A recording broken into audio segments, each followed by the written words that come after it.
할렐루야, 할렐루야.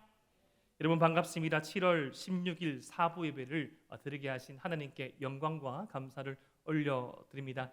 여러분 장마 기간인데 어떻게 지내십니까? 언제 파란 하늘이 맑은 하늘이 올라올까? 여러분 한번 생각해 볼 수도 있고 기다릴 수도 있지만 저 비구름 저머에 비구름 너머에 있는 맑은 하늘을 허락하신 하나님 그 은혜를 기약하면서 우리에게 항상 동행하시고 우리에게 가장 선한 길로 인도하시는 그 주님의 은혜로 말미암아 함께 은혜 받는 저와 여러분 되시기를 주님의 이름으로 축복합니다. 여러분 혹시 로비에 지체를 있으면 본당 안에 들어서 함께 예배 드렸으면 좋겠습니다. 여러분 혹시 복음서 가운데 특별한 말씀이 몇 군데 말씀이 있습니다. 어떤 말씀이 있는가 하면 예수님이 전혀 등장하지 않은 말씀이 있습니다. 여러분 이 구약 말씀을 읽어봐도 하나님이 전혀 등장하지 않는 말씀이 종종 있습니다. 예를 들어서 에스더서 말씀, 하나님의 하자도 나오지 않습니다. 하나님의 하자도 나오지 않고 하나님의 실제적인 어떤 역사하심이나 운동하심이 전혀 기록되어지지 않는 그런 말씀 있습니다. 오늘 우리가 함께 살펴볼 이 복음서 말씀, 마가복음 6장 14절부터 29절의 말씀은 좀 특별한 말씀입니다. 여러분 복음서라는 이 말씀 자체가 예수님의 사역, 예수님의 이제 이스라엘 백성과 저와 여러분들을 향하신 그 삶과 말씀을 기록한 삶인데 예수님이 등장하지 않습니다. 여러분 이 말씀은 예수님이 등장하지 않기에 우리랑 상관없는 말씀일까요? 오늘 말씀을 함께 살펴보면 오늘 말씀을 비롯하여서 우리가 이 말씀을 묵상하면 묵상할수록 말씀을 상고하면 상고할수록 말씀이 너무나 현실적이다. 말씀이 너무나 이 말씀 안에 녹아져 있는 캐릭터들이 인물들이 너무나 사실적이고 어쩌면 이 모습이 내 모습 같고 어쩌면 이 모습이 익숙한 그 누군가와 같다는 것을 발견할 수 있습니다. 특별히 이 말씀의 배경이 되는 이 이스라엘 이 지역도 우리나라와 유사한 모습을 많이 보입니다. 2000년여 전 예수님께서 이 말씀을 기록할 당시 말씀의 삶을 살 당시 이스라엘은 로마 제국의 지배를 받았습니다. 여러분 이 이스라엘의 크기는 넓었을 때는 대한민국만 했고 대한민국보다 조금 더 남한과 북한을 더한 영토보다 좀 컸지만 대부분의 기간은 우리나라 중에서 강원도 정도의 영토 그 안에서 옥신각신 살아왔습니다. 그 안에서 이 12명의 이 족장을 이 12명의 조상을 기반으로 한 12지파가 이 연합 함께 어울러 살았던 곳이 바로 이스라엘인데 이 한동안의 시간 가운데 하나님의 백성으로서의 어떤 복과 선함을 누렸지만 하나님의 백성다운 삶을 살아가지 못함으로 말미암아 하나님께 심판을 받아서 많은 이방 나라의 지배, 많은 이방 나라의 이 복종 아래 거하게 됩니다. 특별히 이스라엘 백성들 가운데 가장 치욕된 역사 가운데 한 부분은 바로 예수님 당시의 역사였습니다. 이 이스라엘과 유사한 혈통을 가지고 있는 민족 가운데 에스라는 민족이 있습니다. 여러분 창세기 말씀을 읽어보시면 아시겠지만 이스라엘의 12지파의 조상인 야곱의 형이 바로 에서가 이 에서의 후손들로 모아진 구성되어진 이 민족이 바로 에돔 민족인데 에돔 민족은 역사적으로 이스라엘 민족에 대한 어떤 열등의식이 좀 있었습니다. 혈통적으로는 이스라엘보다 야곱보다 이 장남의 위치 있지만 어떤 영적인 축복, 어떤 내면적인 축복들은 이 막내 이 야곱에게 빼앗겨 보니로 말미암아 장자의 권리는 가지고 있었지만 상실하였고 하나님께서 주시는 귀한 복들로 못 누렸다는 그 마음으로 그 컴플렉스로 이스라엘의 역사 가운데 끊임없이 등장하여서 이스라엘의 아픔과 슬픔을 기뻐하고 내심 즐거워하던 민족이 바로 에돔이었습니다. 그런데 예수님 당시에 이스라엘 영토의 그 일부분을 로마 제국으로부터 이 권리를 이양받아서 다스리던 이 왕가가 있었는데 그 왕가를 이루던 주된 혈통이 바로 에돔이었습니다. 그 에돔 혈통, 그 혈통을 가지고 있는 그 왕가를 바로 헤롯 왕가라고 하였습니다. 근데 그들은 한 3분의 1 정도는 이 에돔의 피를 가지고 있고 또 조금은 이스라엘의 피도 가지고 있고 또 조금은 로마의 피도 가지고 있어서 여러분 이 편도 저 편도 아닌 정체성의 이 불명확함으로 이스라엘에게도 인정받지 못하고 로마에게도 인정받지 못하고, 하지만 직책은 에돔인으로서 이 분봉왕 이스라엘을 다스리는 그 역할을 감당해와서 이런저런 많은 정체성의 혼란으로 힘들어하던 그 왕이 바로 예수님께서 활동할 당시 갈릴리 지역을 중심으로 다스리던 헤롯 왕가였습니다. 오늘 말씀은 이렇게 시작됩니다. 우리 마가복음 6장 14절 말씀을 함께 한번 읽어 보겠습니다. 우리 고개 들고 앞에 있는 자막을 보면서 입술 열고 함께 한번 읽어 봅시다. 시작. 이에 예수의 이름이 드러난지라 헤롯 왕이 듣고 이르되 이는 세례 요한이 죽은 자 가운데서 살아났도다. 그러므로 이런 능력이 그 속에서 일어나느라 하고. 아멘. 여러분, 이에 혹시 성경책이 있으면 이에 동그라미를 한번 쳐 주십시오. 그리고 주보를 가지고 계시면 이에라는 단어를 한번 기록해 보십시오. 여러분, 성경은 어떤 이 접속사, 연결하는 이 단어에 많은 뜻들이 축약되어 있습니다. 이로 말미암아 예수님의 이름이 드러난지라. 여러분, 무엇으로 말미암아 예수님의 이름이 드러났습니까? 우리가 지난주 살펴보았던 예수님께서 제자들을 파송하신 이 파송 운동, 그 여파로 말미암아 전도 여행을 떠난 이 제자들의 이 전도 활동으로 말미암아 무엇이 나타났습니까? 예수님의 이름이 나타났다고 합니다. 예수의 이름이 드러난지라. 여러분 좀 신기하지 않습니까? 예수님의 이름이 드러났다. 전도하러 가는데 예수님의 이름이 드러났다. 여러분, 그 이름은 그 사람의 정체성, 존재를 의미합니다. 여러분들은 혹시 교복 세대시죠? 교복 세대. 뭐 대륜, 뭐 오성, 아니면 뭐 이 주변의 어떤 학교들, 뭐 경북, 그 교복을 입으면 딱 그 학교로 부르고 뭐라 말합니다. 근데 그 교복을 입고 잘못된 행동을 하면 그 학교 전체가 욕을 먹죠. 여러분, 저는 이제 중학교, 고등학교 때 저와 함께 어울렸던 친구들 가운데 행실이 바른 분들도 계셨지만 행실이 터프한 분도 계셔가지고 상당히 그 교복 자체가 위협을 주던 시대도 상당히 많이 있었습니다. 제가 학교를 다닐 당시에, 고등학교 당시에 대구의 특정의 그 교복은 대단히 혐오스러운 그런 단어로 불려 이렇게 되었습니다. 그 교복을 입은 학생들이 어떤 문구점이나 상점을 가면 물건이 사라진다고 하여서 이 곤충으로 부르던 적이 있었어요. 딱 나타나면 심지어 어떤 가게에서는 어느 학교 출입 금지라는 이름을 써붙일 정도로 그 교복은 그 사람의 어떤 학교의 정체성까지 드러내는 거. 우리 전도를 한다는 거, 여러분 혹시 예수 천당 보신지요? 라는 말을 하지 않더라도 저와 여러분들이 하나님을 섬기고 예수님을 예배하는 자라는 것이 우리가 속해 있는 가정이나 우리를 주변에 둘러싼 사람들이 알 때 우리를 곧 하나님으로, 우리를 곧 예수님을 이해하는 연결고리로 골로 들어본다는 것을 우리는 명심해야 합니다. 제자들이 전도하였더니 예수님의 이름이 드러났습니다. 제자들이 그 삶을 살았더니 하나님의 정체성이 드러났습니다. 저 제자의 삶이라면, 저 제자의 언행이라면, 저 제자들의 눈빛을 통하여서 예수님을 알고 느꼈다는 것이죠. 그런데 이 전도 활동, 전도 유행으로 말미암아 상반되는 다른 어떤 반응도 일어났는데 그것은 바로 헤롯의 반응이었습니다. 당시 갈릴리 지역을 다스리고 있던 헤롯 왕의 반응인데 헤롯 왕은 이렇게 반응합니다. 세례 요한이 살아났다. 여러분, 좀 맞지 않죠?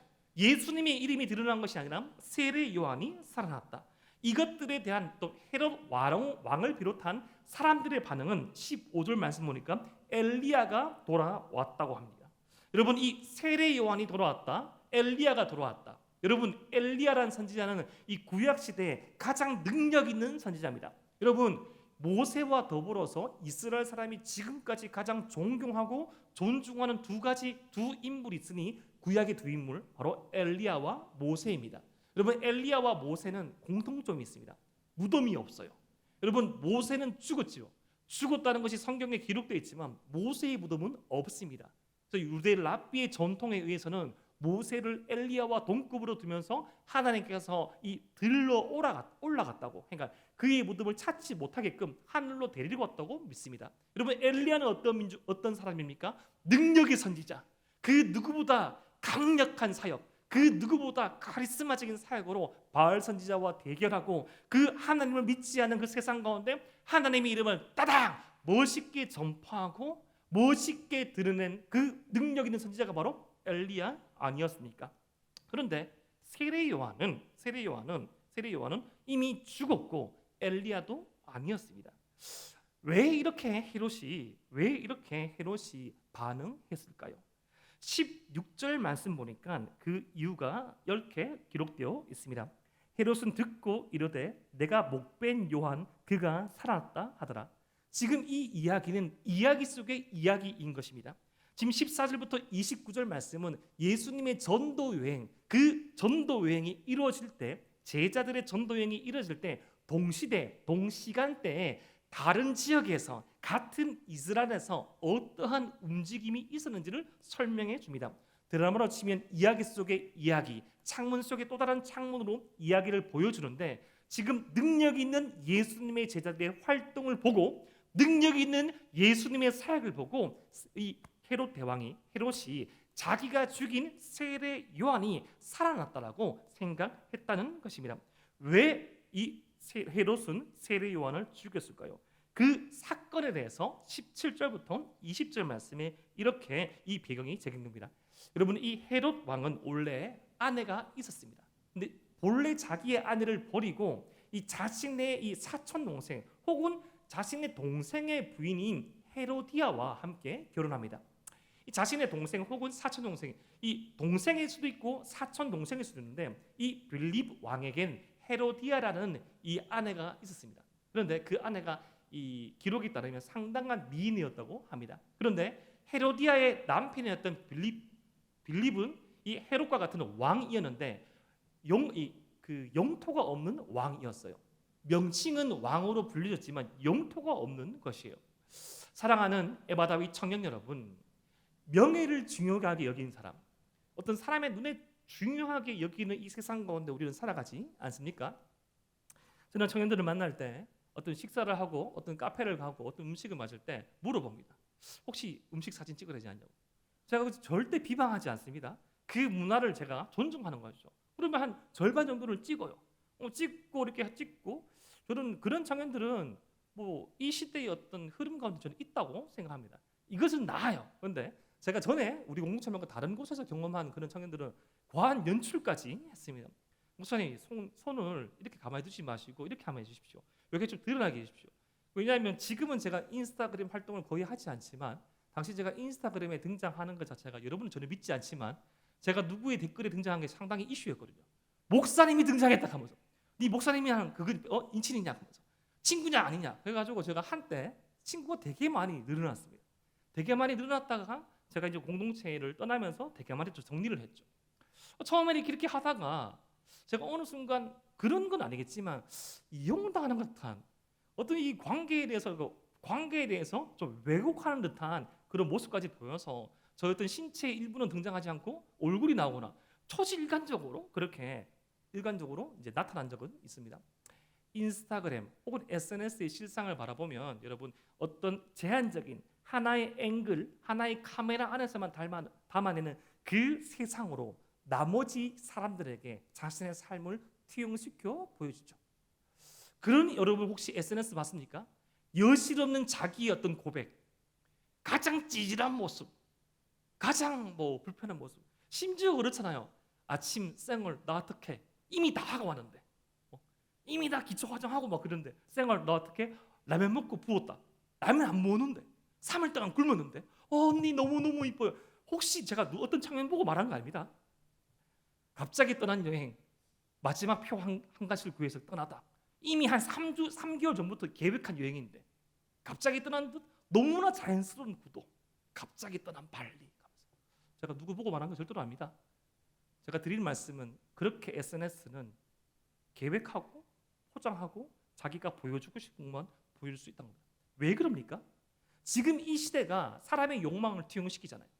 지금 이 시대가 자신이 얼마만큼 유력한 자이고 자신이 얼마만큼 관계의 중심성이 있고 자기가 얼마만큼 그런 어떤 자신의 어떤 성취 심지어는 그 선행까지도 사람을 도와주는 일까지도 자기가 주도적으로 하고 있는 착한 사람인 척 착한 사람인 척 하게끔 만드는 세상 아닙니까? 사람의 욕망을 그렇게 투영시키지는 않습니까? 그 대표적인 인물이 성경에서는 헤로디아였습니다. 자신의 남편이었지만 영토가 없는 왕은 필요 없었습니다. 그래서 이 근친 상간의 결혼을 강행하지요. 그렇게 자신의 이 친척인, 자신의 형님인 이 헤롯과 결혼을 합니다. 이 모습을 보고 그 누구도 말하지 않았는데 오직 세례 요한만이 하나님의 말씀에 어긋난 행동이라고, 하나님의 율법에 어긋난 행동이라고 복음적 정의를 선포하였습니다. 사랑하는 에바라비 청년 여러분, 저와 여러분들이 속해 있는 그 관계 가운데 우리는 복음적 정의를 선포합니까? 여러분, 복음적 정의라고 하니까 어려운 말 같지요.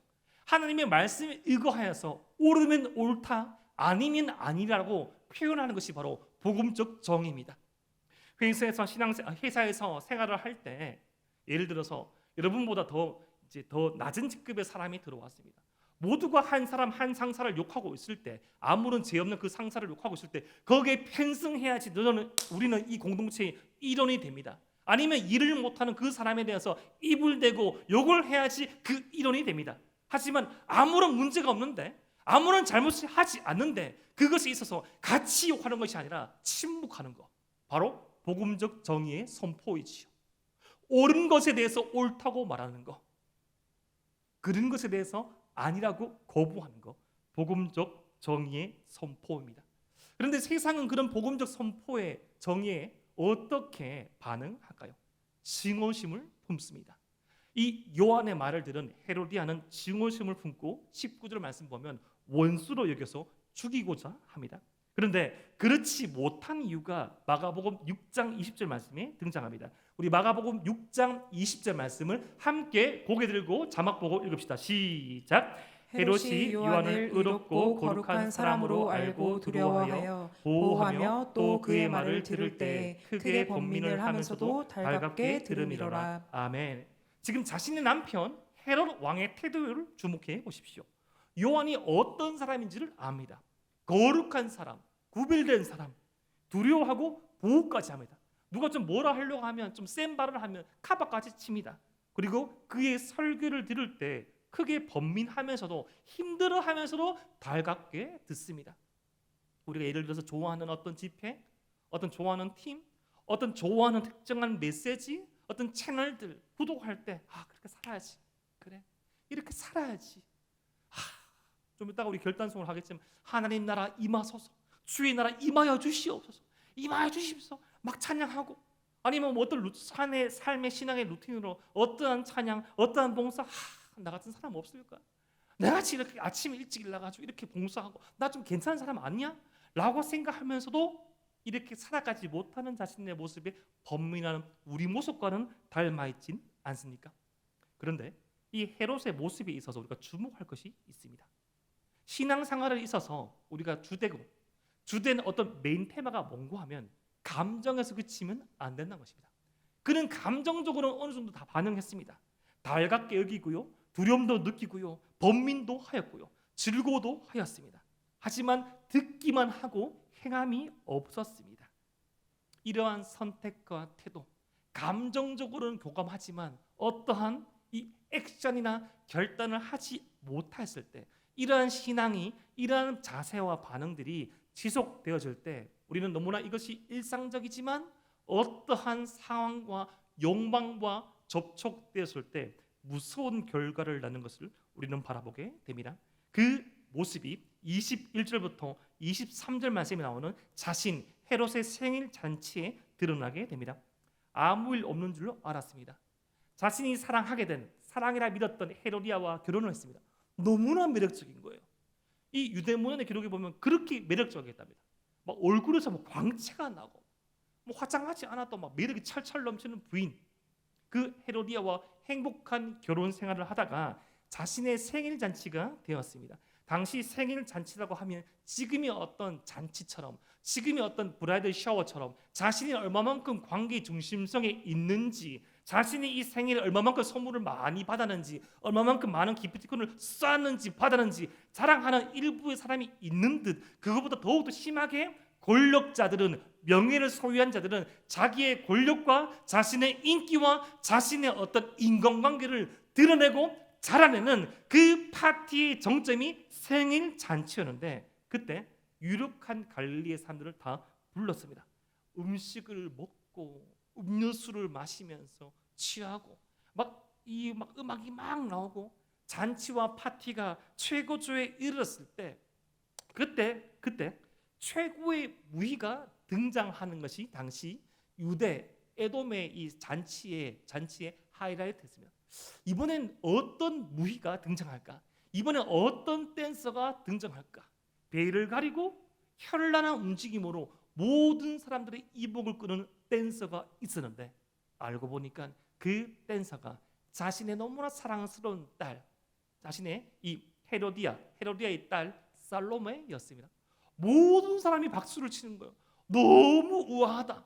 어떻게 저렇게 귀여우면서도 기품이 넘치고, 어떻게 사람의 신체로 저렇게 아름다운 곡선을 그려내고, 어떻게 저런 미소와 매혹적인 매력을 발휘하는 그 기품과 그 지성과 그 어떤 그 사랑스러움, 세계에서 가장, 아니 로마에서 가장 아름다운 여인 아닌가? 저 여인이 누구의 여식인가? 누구의 자녀인가?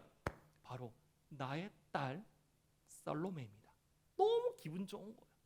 기분이 좋아서 헤롯이 이렇게 말합니다.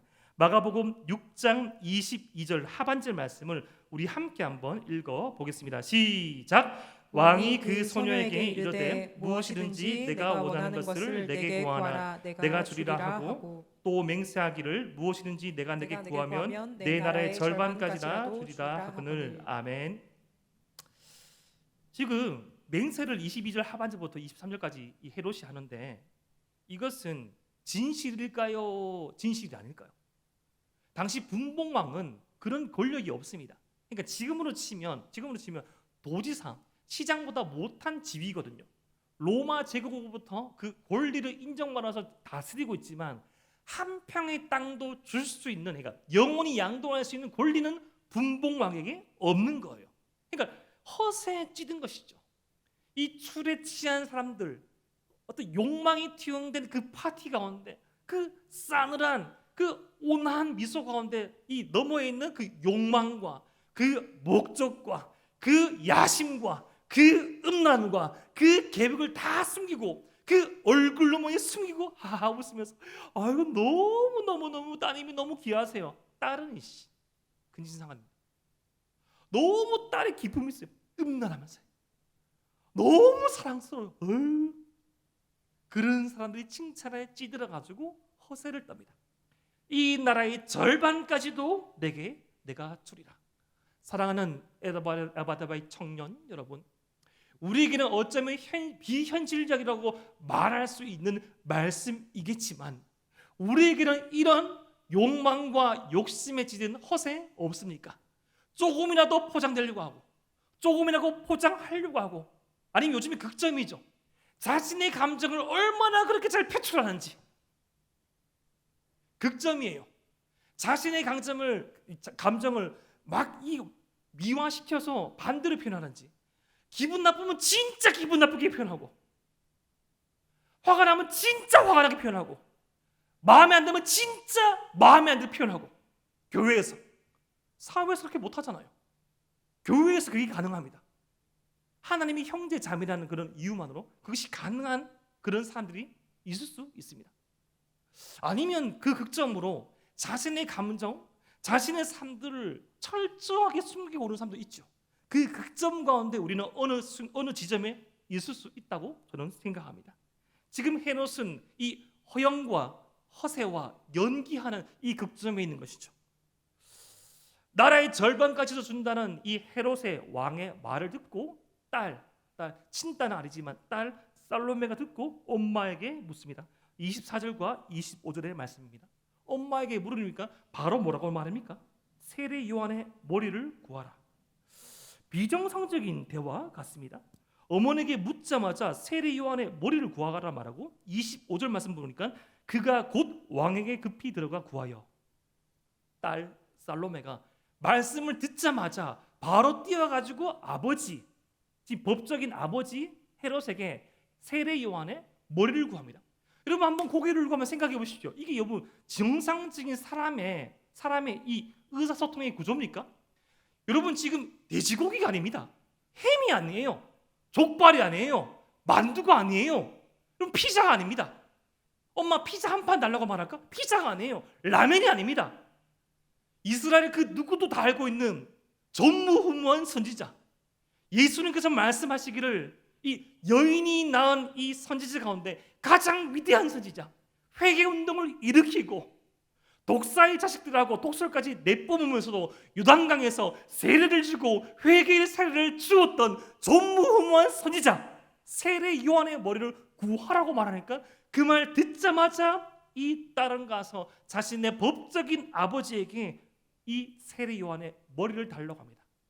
헤로디아의 미움을 받고 투옥하고 있는, 감옥에 들어가 있는 세례 요한의 머리를 요구합니다.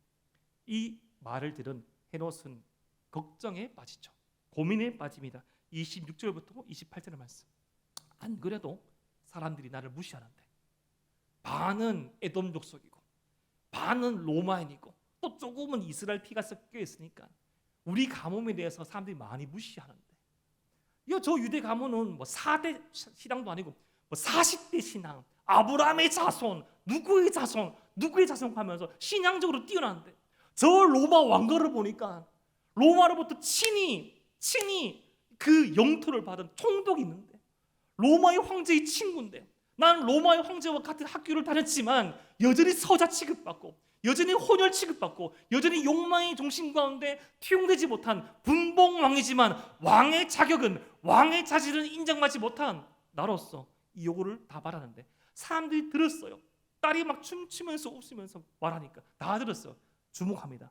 저 겁쟁이, 저 비겁한, 여러분 헤롯의 별명은 여우였습니다. 얍삽한 사람. 저 얍삽한 여우 헤롯이 어떻게 할까? 순간 결정합니다. 27절과 28절 말씀, 우리 마가복음 4장 27절부터 28절까지 말씀을 함께 읽겠습니다. 시작. 왕이 곧 치위병 하나를 보내어 요한의 머리를 가져오라 명하니 그 사람이 나가 옥에서 요한을 목베어 그 머리를 소반에 얹어다가 소녀에게 주니 소녀가 이것을 그 어머니에게 주니라. 아멘. 여러분 성경 말씀인데 이게 실제예요. 제가 앞서서 설명드렸죠. 예수님의 오실 길을 예비한 세례 요한의 죽음을 단 2절의 말씀에 담아내고 있습니다. 전무후무한 선지자예요. 이스라엘 백성이 이 말라기부터 이 마태복음, 마가복음 그 사이에 약 450년의 시간 가운데 전혀 하나님의 말씀에 감동이 없었는 거예요. 여러분 혹시 하나님께 예배드리고 하나님께 앞에 나와서 찬양드리고 부서를 섬기고 청년부에 있고 에바다에 있고 다윗에 있고 임원으로 섬기고 리드를 하고 있지만 여러분 어떠한 감동이 없고 어떠한 눈물이 있고 없고 단순한 어떤 감정만 끊어 있던 그 시간이 여러분 45일쯤 돼도 많이 힘들겠죠. 450일도 좀 힘들겠죠. 근데 여러분 이스라엘에게서 이스라엘 전체에게 주어진 그 은혜의 고갈의 시간이 소수는 은혜를 받았겠지만 전체에게 더 이상 하나님의 이름을 불러도 더 이상 하나님의 말씀을 듣고 싶어도 더 이상 전심으로 하나님께 찬양드리고 몸부림쳐도 이전 솔로몬 시대와 같이 이전 남유다의 마지막 왕의 시대와 같이 하늘이 열리고 마음이 열리고 우리 마음속에 은혜가 임하던 그 시대가 중단된 지가 400년이 넘었습니다. 그런데 다시금 그 은혜의 문을 연 사람이 바로 세례 요한이었습니다. 여러분 그런 순간 있잖아요. 우리 공동체에도 내 인생에도 우리 가정에도 그러한 은혜가 찾아올 수 있을까? 몇 주간을 맑은 하늘을 보이지 않고 쏟아내리는 저 장맛비가 같은 내 인생, 이 장맛비가 내리는 이 구름이 거쳐지고 맑은 하늘이 보일 수 있을까? 그런데 그 누구로부터 말미암아 그 누구의 만남으로 말미암아 그 맑은 하늘이 그 청량한 하늘을 볼 수 있게 되었어요. 하나님의 사람이었습니다. 좋은 때였어요. 근데 그 하나님의 사람이 하나님과 전혀 상관없는 그 욕망의 투영의 결과로 말미암아 죽임 당했습니다.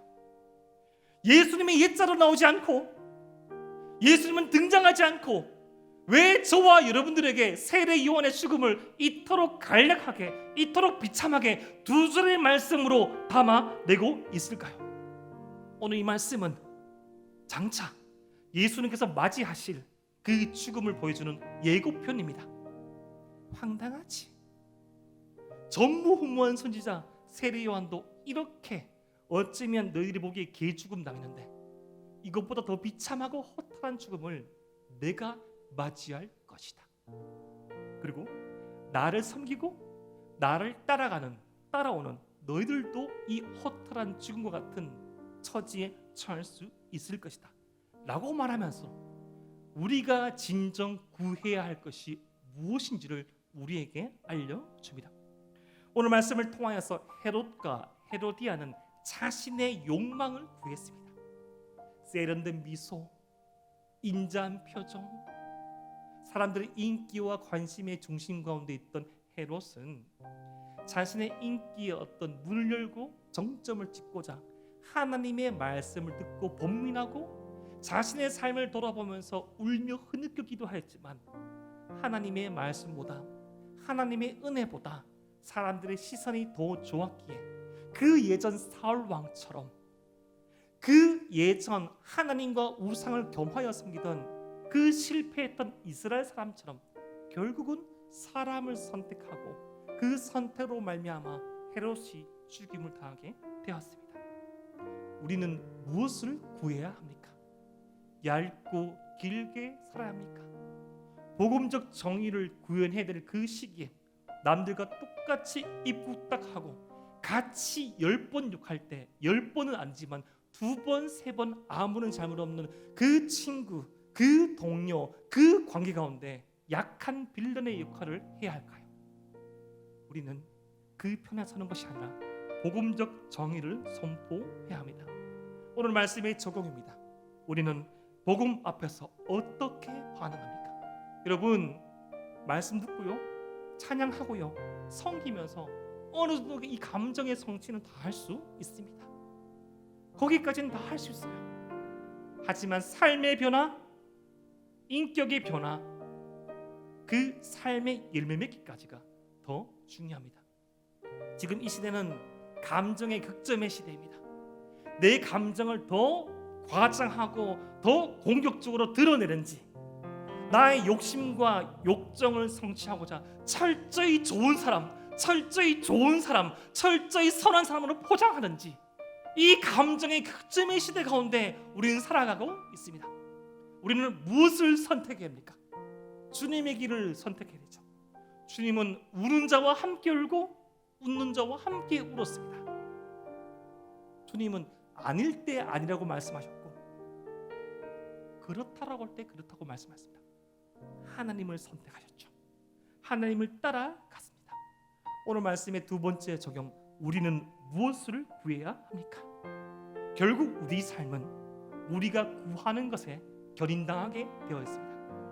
여러분, 우리 입술이 내뱉는 것, 내 마음이 정하고 있는 것, 바라보고 있는 것, 그것으로 우리의 삶은 이끌림 바 되게 됩니다. 무엇을 위해 섬깁니까? 무엇을 위해 예비합니까? 무엇을 위해 살아갑니까? 우리의 말과 우리의 삶과 우리의 뜻이 무엇을 향하고 있습니까? 오늘 말씀을 통하여서 우리의 삶이, 우리의 마음이, 우리의 말이 주님께 견인당하기를 소망합시다. 여러분, 가장 초라한 이 최후를 보였던 이 하나님의 사람들, 실제로 이런 죽음들을 많이 맞이했지요. 예수님, 하나님의 한 분 아들이신 예수님, 제자들도 버리고 제자들도 부인하고 예수님 눈앞에서 눈을 마주치고서도 알지 못한다 말하고 도망갔습니다. 그렇게 버림당하고 부인당했던 예수님처럼 예수님의 제자들 가운데 사도 요한을 제외한 그 모두 다가 순교당했습니다. 여러분, 살아남은 것이 감사했을까요? 사도 요한은 살아남은 것이 너무나 비참했습니다. 그 마지막 남아있는 그 요한에게 보여진 것이 무엇입니까? 말씀의 마지막 요한계시록을 기록하면서 요한복음 4장 말씀에서 요한계시록 4장 말씀에서 그 땅 가운데 그 땅 너머에 있는 이 천상의 예배를 보게 하지요. 요한계시록 4장 말씀에 보면 로마 제국이 황제가 왕으로 군림하고 신으로 군림하는 그 시대에 그 역사의 현장 가운데 진정한 왕이 누구인지를 보여주는 예배가 보여집니다. 모든 생물이 모든 만물이 하나님을 왕으로 섬깁니다. 이 땅 가운데 자신의 동역자들은 죽임당하고 배반하여서 살아남고 그런 비루한 삶을 살아갔지만 역사의 중심에는 역사의 너머 가운데 왕 되시는 주님밖에 없음을 이 사도 요한은 바라보고 말씀의 마지막을 종결짓고 그 말씀 아멘 주 예수여 어서 오시옵소서 아멘 주 예수여 어서 오시옵소서라고 그러한 신앙들이 승계되어서 저와 여러분들이 이 자리까지 왔기까지 예배드릴 수 있게 된 것입니다. 어쩌면 우리는 너무나 많은 시간에 초로함 그 극점을 찍을 줄 모르겠습니다. 어쩌면 너무나도 소박하고 소박함까지 까지도 못하고 너무나 초라한 인생이 우리의 인생인지도 모르겠습니다. 하지만 주님께서는 우리 인생을 그렇게 평가하지 않습니다. 하지만 주님께서는 우리의 눈에 보이는 그 모습만으로 저와 여러분들을 평가하지 않습니다. 우리 작은 이 마음의 결단, 작은 이 믿음의 결단, 몸부림을 귀하게 여기십니다.